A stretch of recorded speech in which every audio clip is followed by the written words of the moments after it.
Hello everyone, मैं निधि सिंह स्वागत करती हूँ हमारे यूट्यूब चैनल गुरु चेला स्टडी पर। जैसा कि पिछली वीडियो में हम लोग अधिगम पूरा चैप्टर पढ़ चुके हैं, अब हम लोग अधिगम के सिद्धांत पढ़ेंगे। उसमें से पहला सिद्धांत है थॉर्नडाइक का सिद्धांत। आइए देखते हैं। थॉर्नडाइक को शिक्षा मनोविज्ञान वैज्ञानिक भी कहते हैं क्योंकि इन्होंने सीखने के नियम दिया था। इनका पूरा नाम क्या है? एडवर्ड ली थॉर्नडाइक। इनका जन्म कहाँ हुआ था? 1913 में ऑस्ट्रेलिया में हुआ था। इनके सिद्धांत का नाम क्या है? प्रयास एवं त्रुटि का सिद्धांत। और इनके अन्य नाम भी हैं सिद्धांत के। क्या है? प्रयत्न एवं भूल का सिद्धांत। दूसरा है उद्दीपक अनुक्रिया का सिद्धांत। फिर है एसआर थ्योरी। फिर संबंधवाद सिद्धांत, बंधन सिद्धांत। इन सिद्धांतों के नाम से इन्हें जानते हैं। आपके एग्जाम में क्वेश्चन पूछ लेते हैं कि ये सिद्धांत किसने दिया, ये कहाँ के रहने वाले थे, या इनका पूरा नाम क्या था। इस तरह के क्वेश्चन पूछ लिए जाते हैं। और इनकी बुक्स कौन कौन सी हैं आइए देखते हैं। एजुकेशन साइकोलॉजी, फिर एनिमल इंटेलिजेंस, तीसरी है फंडामेंटल ऑफ लर्निंग, फोर्थ है the psychology of learning, fifth है द मैनेजमेंट ऑफ लर्निंग।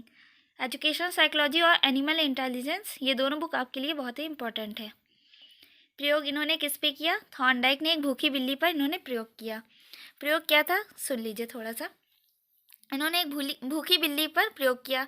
भूखी बिल्ली को पिंजड़े में इन्होंने बंद कर दिया।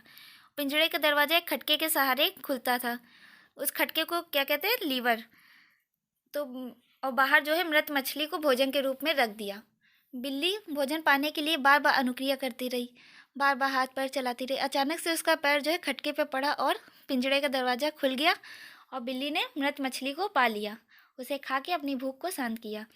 थॉर्नडाइक ने ऐसा देखा और यह प्रयोग उसने बार बार दोहराया। बिल्ली बार बार अनुक्रिया कर करके भोजन को प्राप्त करती रही। एक समय ऐसा आया कि बिल्ली जान गई कि उसको जो है अनुक्रिया नहीं करनी पड़ी। उसने उस खटके को तुरंत दबा के भोजन को प्राप्त कर लिया। इससे यह निष्कर्ष निकलता है कि व्यवहार में परिवर्तन लाने के लिए बालकों को बार बार प्रयास कराया जाए। प्रैक्टिस करने से उससे वो चीज़ आ जाएगी। इनका सिद्धांत प्रयास एवं त्रुटि का सिद्धांत। शिक्षा में इसका क्या महत्व है? तो पहला, मंद बुद्धि बालकों के लिए यह सिद्धांत बहुत ही उपयोगी है। सेकंड, इस सिद्धांत में बालकों में धैर्य परिश्रम के गुण का विकसित होता है। बालक में परिश्रम के प्रति रुचि जागृत होती है। अनुभव का छात्र लाभ उठा सकते हैं। बालक आशावादी और आत्मनिर्भर बनता है। क्रो एंड क्रो के अनुसार इन्होंने क्या कहा है? विज्ञान, गणित, समाजशास्त्र जैसे गंभीर चिंतन वाले विषय जो होते हैं उसमें इस सिद्धांत का प्रयोग होता है, प्रयास एवं त्रुटि का। जितनी प्रैक्टिस करेंगे उतना ही इस सब्जेक्ट में आप निपुण होंगे। इनके नियम क्या हैं? थॉर्नडाइक के नियम, दो नियम इन्होंने दिया है। पहला मुख्य नियम, दूसरा गौण नियम। मुख्य नियम हमारे तीन प्रकार के हैं। पहला, तत्परता का नियम। तत्परता का नियम होता है बालक को कोई भी चीज़ सिखाने से पहले उसको तत्पर करना। जब वो तत्पर रहेगा तभी चीज़ सीख पाएगा, नहीं तो नहीं सीख पाएगा।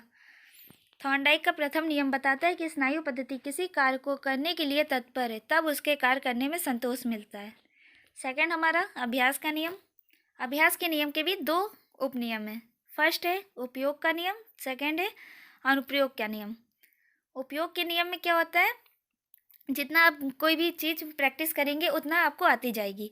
अगर आप प्रैक्टिस करना उसको छोड़ देंगे तो आप भूलते रहेंगे, वो चीज़ आपके दिमाग से जाती रहेगी।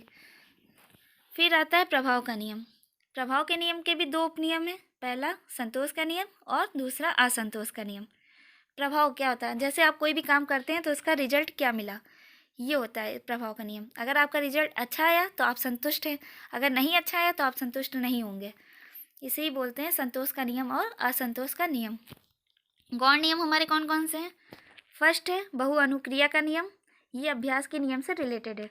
बहु अनुक्रिया का नियम, इसमें क्या होता है? बालक कोई भी चीज़ अगर नई चीज़ सीखता है तो एक ही बार में नहीं सीख लेता है, उसे प्रैक्टिस करता है, कई बार प्रैक्टिस करता है, तब उसे आ जाती है वो चीज़।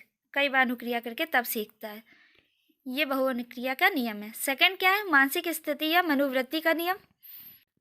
मानसिक स्थिति या मनोवृत्ति का नियम में बताया गया है कि जब बालक का मन वो तैयार होगा सीखने के लिए, उसका मूड अच्छा होगा, तभी वह सीख पाएगा।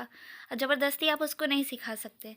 अगर बच्चे का मन सही नहीं है, वह मार खा के बैठा है, तो आप उसको सिखा नहीं सकते, उसका मन उसी में लगा रहेगा। तीसरा है हमारा आंशिक क्रिया का नियम। इसमें क्या है? बालक को जो है संपूर्ण चीज़ें एक बार में नहीं समझानी चाहिए, उसे छोटे छोटे पार्ट में करके तब उसे समझाना चाहिए। इससे चीज़ें सरल हो जाएंगी, आसान हो जाएंगी। फिर हमारा आता है समानता का नियम। समानता के नियम में यह बताया गया है कि पूर्व में कोई भी सिचुएशन को सॉल्व करने के लिए आप जिस मेथड का यूज़ किए उसे प्रेजेंट में उसी मेथड का यूज़ करके आप समस्या को हल कर सकते हैं। ये बताया गया समानता के नियम में। फिफ्थ हमारा है सहचर परिवर्तन का नियम। इसमें जो बच्चा पूर्व में जो मेथड का यूज़ करता है वर्तमान में ठीक उसी मेथड का प्रयोग करता है। जैसे अगर बच्चे ने साइकिल चलाना सीखा है, उसमें बैलेंसिंग बनाना सीखा है, तो वर्तमान में बाइक चलाते टाइम वही बैलेंसिंग का यूज़ करेगा। इसे सहचर परिवर्तन का नियम कहते हैं। ऐसे ही डेली सिद्धांत पाने के लिए हमारे वीडियो को लाइक करें एंड सब्सक्राइब करें।